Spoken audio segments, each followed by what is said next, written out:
Bismillahirrahmanirrahim. Assalamualaikum warahmatullahi wabarakatuh. Kembali lagi kita di sharing session 2421, yaitu tentang rekomendasi produk. Sama-sama kita ketahui bahwa dampak gangguan pendengaran untuk saat ini adalah sangat negatif bagi saudara-saudara kita yang tidak seberuntung kita terhadap pendengaran.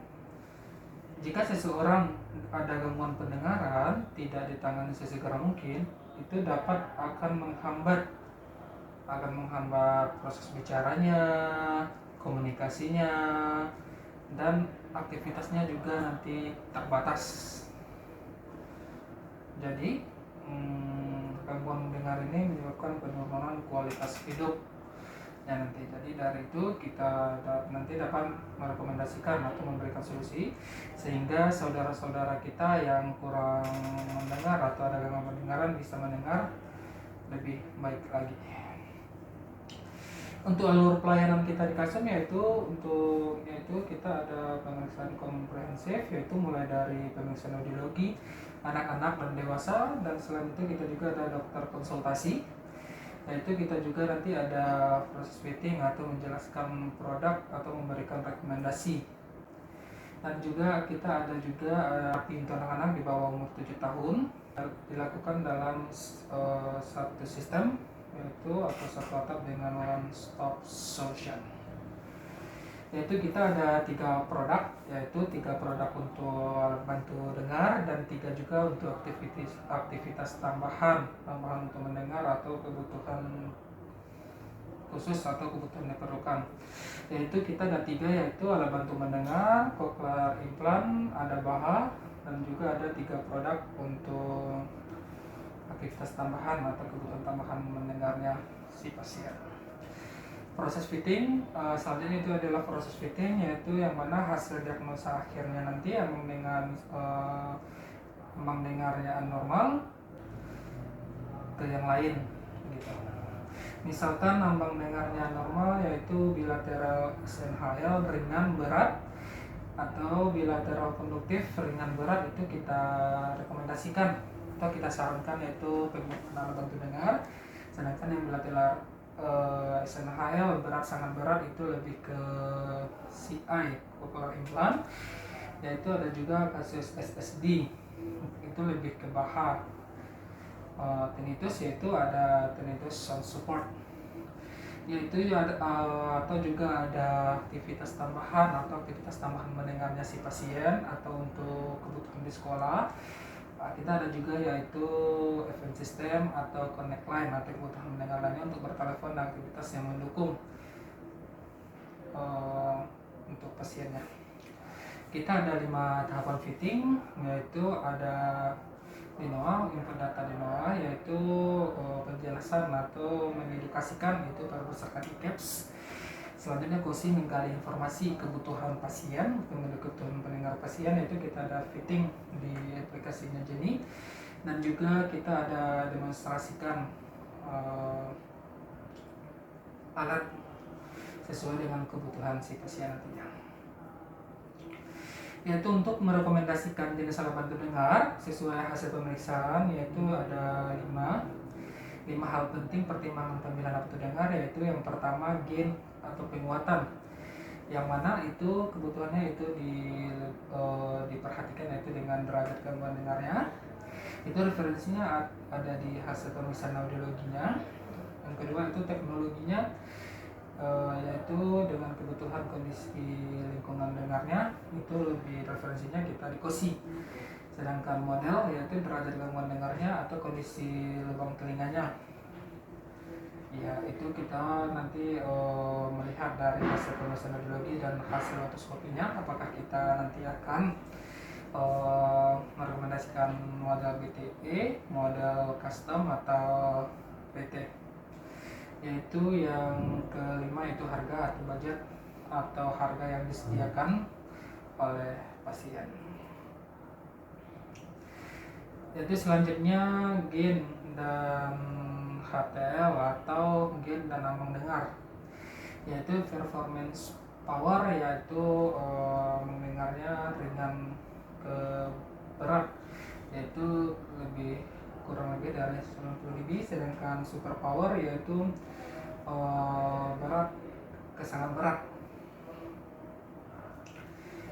Untuk teknologi atau kelas Nankosi yaitu teknologinya kita ada premium yaitu lifestyle atau full life yaitu advance lifestyle-nya itu dynamic life, standard active life, atau basic atau quick life.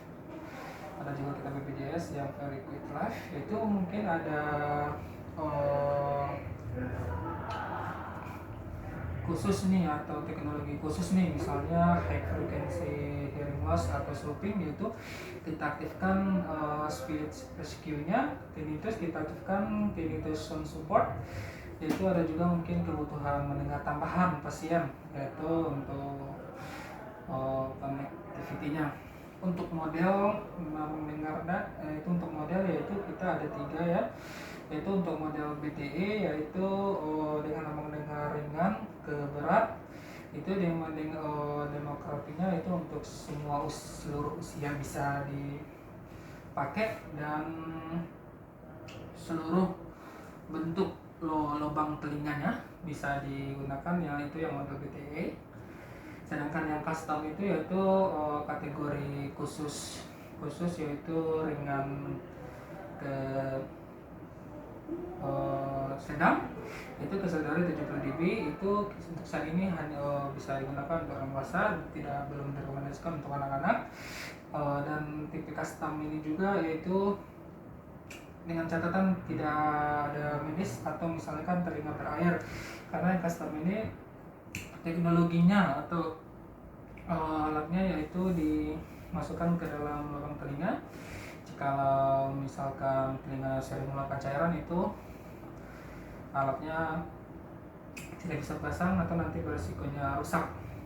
Sedangkan yang RIT yaitu dengan mendengar ringan ke sedang berat, itu bisa itu lebih bagus dari BTE, yang mana itu yaitu speaker unitnya langsung ke berdekatan langsung ke kandang telinganya.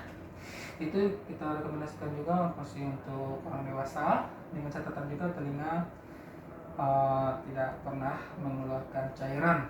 Ini itu binaural dan bilateral, yang mana yang mana nanti pakai 1 atau pakai 2. Yang yaitu bilateral, simetrik dan asimetrik. Ada juga yang pemakaian alat dengar dengan 1 telinga, yang mana yang normal, yang 1 normal dan yang 1 ringan, dan yang 1 normal dan yang 1 sedang. Ada juga yang normal dan yang 1 sangat berat. Itu sudah kategorikan SSD. Itu intinya, mendengar 2 telinga lebih baik dibandingkan dengan 1 telinga. Contoh misalnya 2 alat advance lebih baik daripada 1 premium. Artinya kita pakai 2 alat yang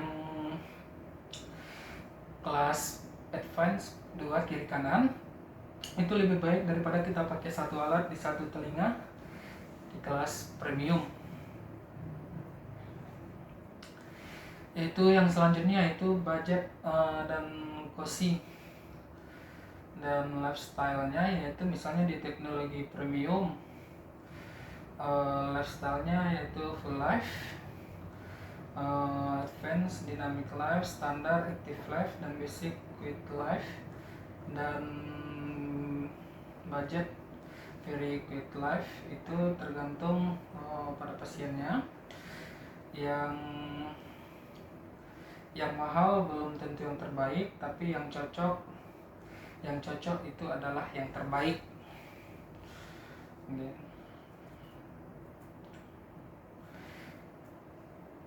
Yaitu di sini saya lanjutkan yaitu dengan konsultatif sellingnya. Saya sellingnya atau contoh script cara rekomendasikan produk yang sesuai. Contohnya seperti ini. Nah, Bu Putri, saya sudah mengetahui kebutuhan mendengar Ibu ya. Berdasarkan hasil pemeriksaan dan informasi yang Bu Putri sampaikan tadi, saya rekomendasikan untuk menggunakan alat bantu mendengar yang mampu menghasilkan suara yang jernih dan meredam bising dengan optimal yang Ibu perlukan saat kerja dan meeting di kantor ya Bu. Dan juga bisa terhubung ke handphone Ibu untuk bertelepon dan juga meeting online. Nah, manfaat ini ada di alat bantu dengar tipe OPNS 1 dengan kelas premium, dan saya rekomendasikan juga alatnya yang model mini red ya Bu, supaya Bu Putri bisa merasakan langsung. Kita cobakan alatnya ya Bu. Kesepakatan solusi, misalkan kondisi yang deal nih, bagaimana Bu? Sudah jelas dan nyaman ya? Sudah jelas dan nyaman ya alat bantu dengarnya? Misalnya dijawab ya, nyaman. Terus pasiennya tanya berapa harganya itu. Hearing visor yaitu kami sesuaikan dengan kebutuhan Bu Putri, yaitu dengan harga 44 juta untuk satu telinganya. Itu misalkan yang untuk yang deal. Jika terjadi tawar-menawar, misalnya uang yang dibawa atau uang yang disiapkan oleh pasiennya itu kurang, mengalami kekurangan atau tidak sampai dengan harga yang direkomendasikan oleh kita nantinya. Misalnya pelanggannya bilang mahal banget ya Mas, di atas budget saya. Jadi kita sebagai hearing advisor boleh saja menanyakan berapa investasi atau budget yang telah disediakan oleh pasien, supaya kita bisa merekomendasikan alat yang lain yang bisa mengcover aktivitasnya Ibu nanti. Contohnya ABD ini kami disesuaikan dengan manfaat yang akan Ibu terima. Boleh diinformasikan budgetnya berapa ya Bu, supaya bisa kami rekomendasikan yang sesuai dengan kebutuhan dan budgetnya Bu Putri. Misalkan dijawab nih sama pasien, yaitu kira-kira untuk kedua telinga misalnya 40 juta, sedangkan yang kita rekomendasikan tadi satu alatnya yaitu 44 juta. Jadi yang telah disiapkan Ibu ini yaitu 40 jutanya untuk dua telinga. Boleh saja kita jawab, kita carikan rekomendasi yang lain. Baik, ini ada produk yang lain yang sejenis Bu, harganya lebih terjangkau, yaitu OPNS 3 dengan harga satu telinga 18.800.000 Bu. Dan manfaatnya sama seperti OPNS 1, yaitu mampu untuk digunakan pada aktivitas Bu Putri nantinya. Namun memang suara yang dihasilkan tidak sejernih seperti OPNS 1. Boleh kita cobakan gitu, baru kita cobakan ke pasiennya. Apabila nyaman, mungkin merasa terbantu sama pasiennya, itu akan deal akhirnya. Intinya kita perlu memberikan pembanding minimal 2 produk. Apabila pelanggan belum yakin dengan produk ideal yang kita tawarkan atau budget yang kurang. Terima kasih untuk sharing session yang 24-21 tentang rekomendasi produk. Semoga bermanfaat dan semoga nanti bisa dijalankan di toko sesuai dengan skrip yang telah dibuat. Saya sudahi. Assalamualaikum warahmatullahi wabarakatuh.